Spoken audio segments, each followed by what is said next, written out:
Thank you all very much.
It's been fun, you and I,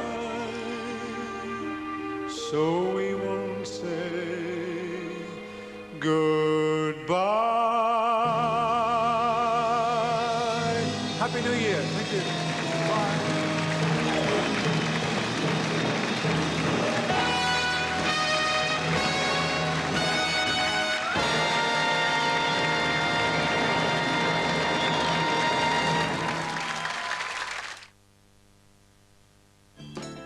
The Good Life starts tomorrow. Our next mould is going to be a giraffe. And Tom, I'm thinking of putting this giraffe on your plate. The Good Life, tomorrow at 5:25. In 15 minutes, Dynasty is back on BBC1 for a new series featuring Joan Collins as the newcomer Alexis. Now it's time for the news and sport.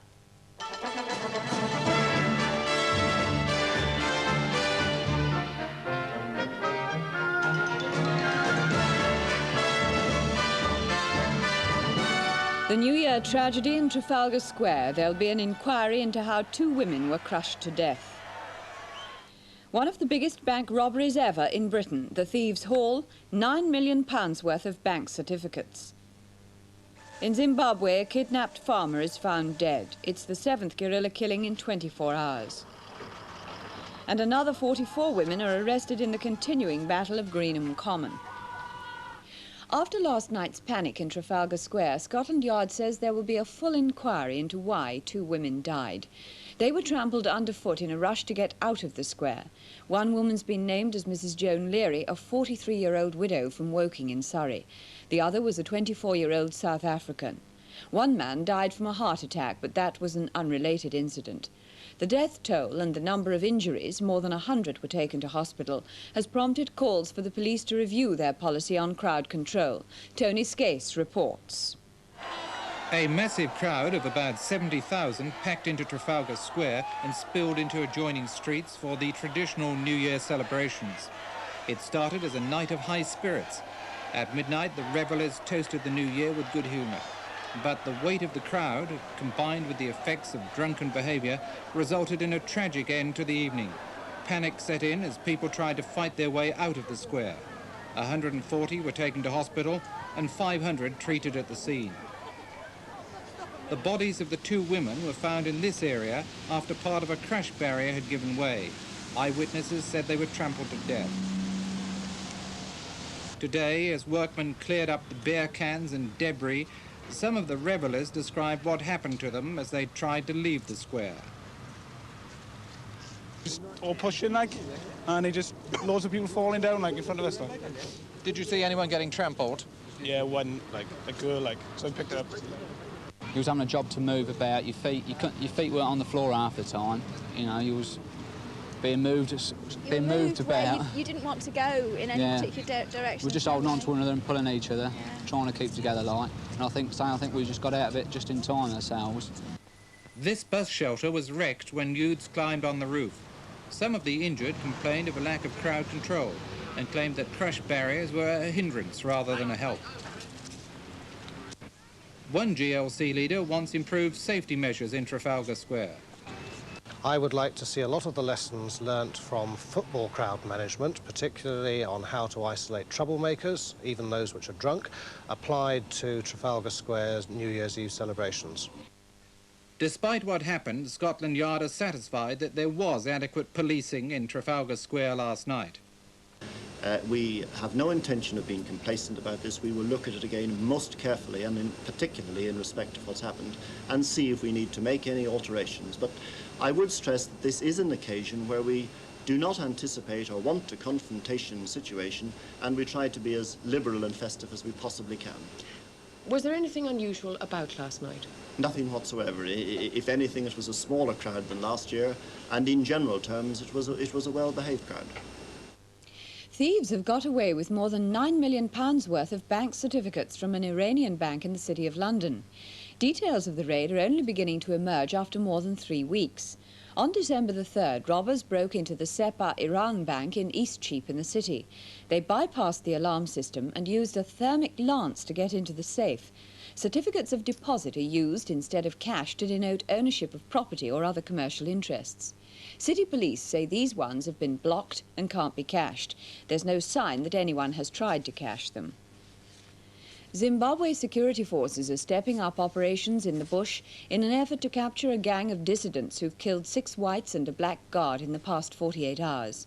The guerrillas are terrorizing an area south of Bulawayo. 6 people died yesterday on the Walters farm, and earlier today a kidnapped white farmer was found shot dead. A report from our Southern Africa correspondent Philip Hayton. There was intense police activity on the Walters ranch after the killings. Yesterday, a 15-strong armed gang turned up at the farmhouse and asked workers if they had any complaints. Apparently, some alleged Mr. Walters treated them roughly. The gang went into the bush and attacked the Walters family as they returned home. In the end, 6 people lay dead. Mr. Walters, his brother-in-law, a friend, a black security guard, and Mr. Walters' 2 children, Michael, aged 2, and Sean, 4. The bandits stripped off their victims' shirts, stole their watches and firearms, and escaped. Security forces were today searching for them and the gang, which not far away abducted a mine manager and his grandson. They threatened to hold the pair until the government hands back the farms it confiscated from Joshua Nkomo after finding arms on his property. Mr. Nkomo has strongly condemned the ambush and the kidnap. This was his message to the abductors.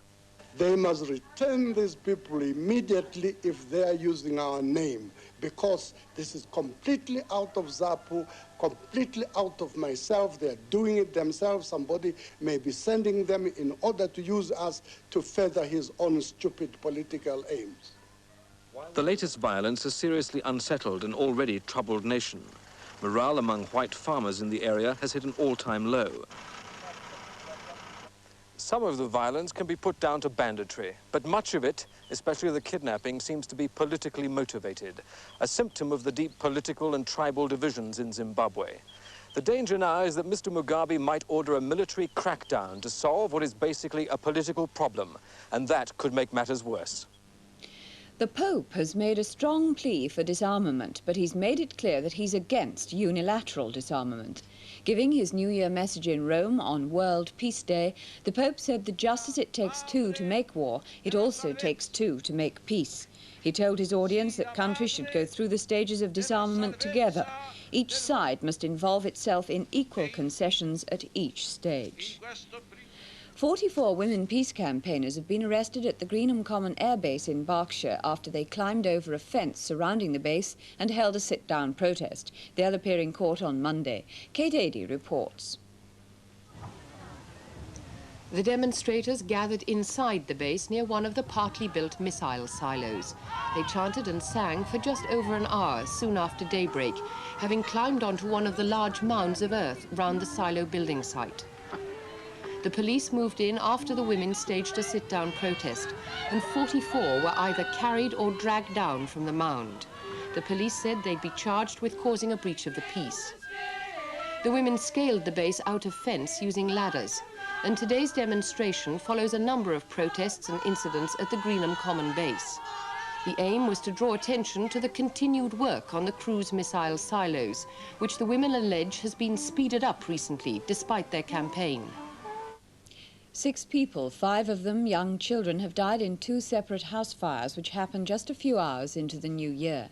3 children, aged 2, 3 and 4, were killed when fire swept through their house in Middlesbrough. Their parents escaped with burns. Police have appealed for witnesses who were at a party nearby to come forward. And near Glasgow, a woman, together with 2 children aged 2 and 5 months, died in a fire which destroyed their flat. The father is in hospital with serious burns after he tried to rescue them. Hundreds of Scottish soccer fans couldn't get into the packed Ibrox Stadium when Rangers and Celtic resumed their traditional New Year's Day fixture. It had been called off some years ago because of crowd violence. Although there were 60 arrests today, the police said general behaviour was good. Nick Cowie reports. Rangers and Celtic are known as the Old Firm in Scotland, and to this day the teams still symbolise Protestant-Catholic rivalry in Glasgow. The New Year derby match so often ended with sore heads and bloody faces that 7 years ago the traditional New Year clash was banned after pressure from the police. But today, for the first time since 1975, the fans were given another chance. New all-seat stands and a ban on alcohol at football matches have transformed Scottish soccer. Drunks are banned from the ground and beer cans are dumped outside. The match was a sellout and all 44,000 fans were in festive, friendly mood as they welcomed the teams onto the park. Outside, hundreds more queued for the last few tickets and a chance to be part of the revival of a unique sporting occasion.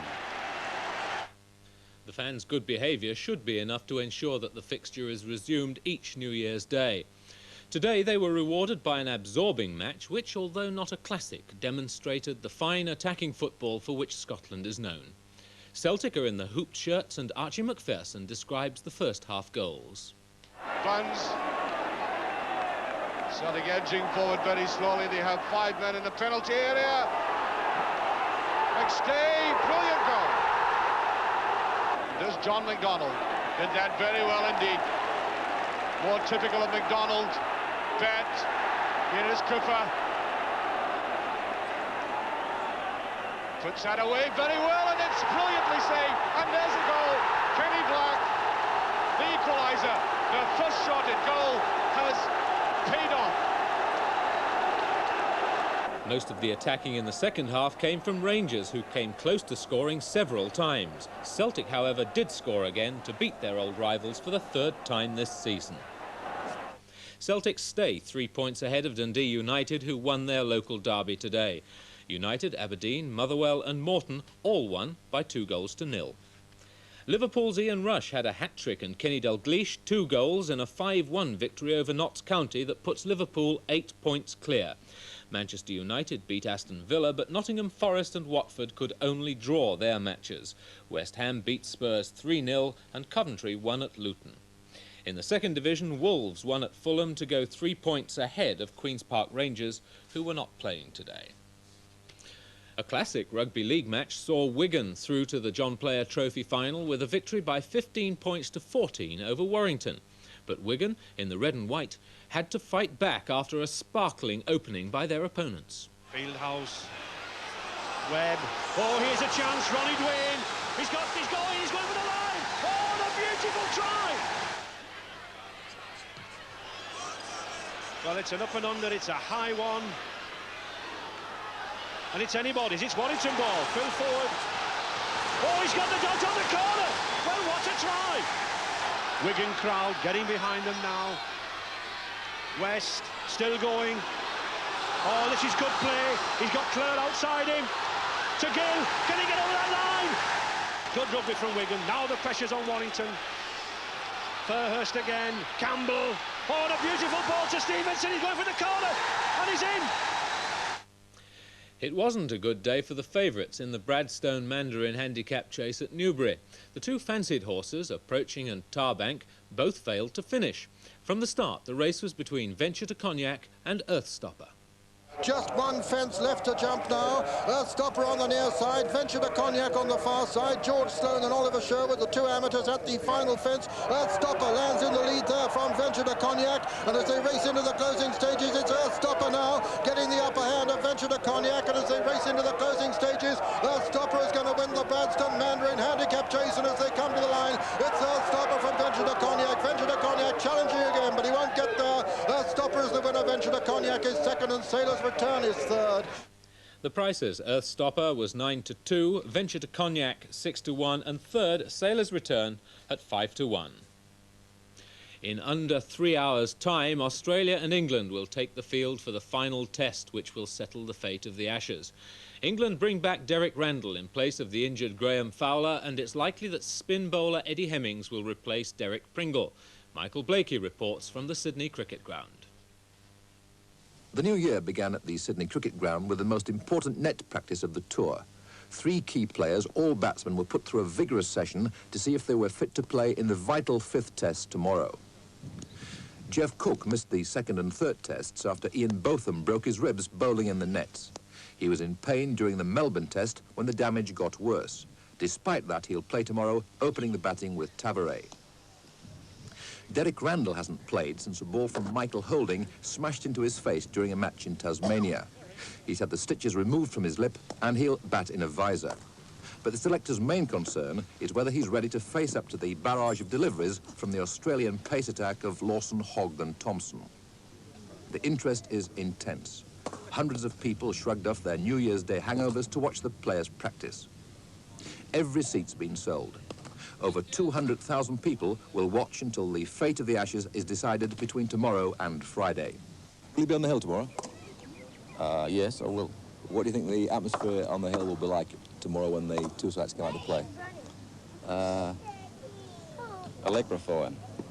Suddenly, during one match, the whole attitude of the touring party has changed. From being mainly cautious and defensive, they're now on the attack. Well, there's certainly bubbling, Mike, after Melbourne. It was a pretty draining match, but I think the effervescent spirit of everybody with that win under our belt has given us a great boost for this last encounter of the Test series. So it all begins here tomorrow. There'll be 50,000 people packing the ground, watching the opening drama of the final game in the series, celebrating the centenary of the Ashes. That's all from us on One. I'll be back with the late news on 2 at 11:15. Good night.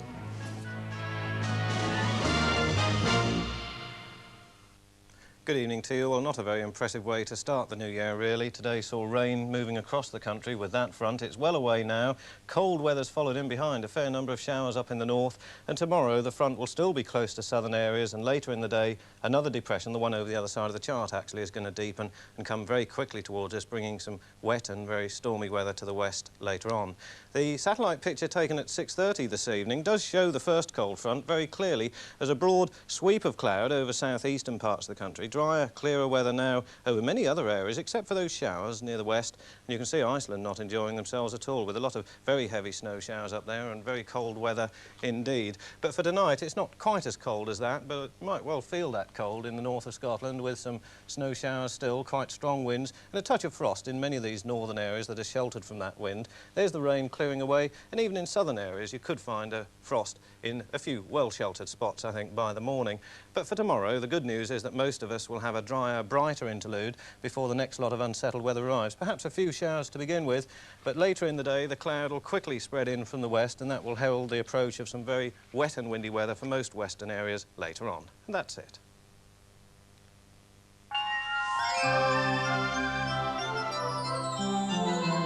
Sunday night on BBC1. At 7:45, a star-studded cast is trapped in the towering inferno. Something on 81. Hey! I've already got an ambulance coming, but you better think about getting those people upstairs with you down on the ground floor. Why the urgency? Urgency? Hey, Dunk, if that fire was caused by fluky wiring in this building, we could get fires breaking out everywhere. There's no way for a fire on 81 to reach up here, not in this building. Get you out of here. said you can stop worrying about me. What about me down there worrying about you? I'll never let you go anywhere without me again. I'll be back with the whole fire department. Robert Wagner, Paul Newman and Steve McQueen head an all-star cast in The Towering Inferno. Just one of the highlights of viewing for Sunday evening on BBC1.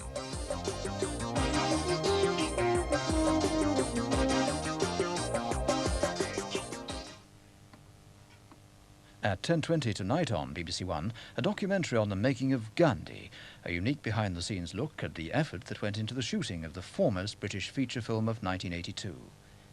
Included are contributions from director Richard Attenborough and Ben Kingsley, who played the man known as the father of independent India, Mr. Attenborough and Mr. Gandhi, in 45 minutes. Now, returning for a new series on BBC1, Dynasty.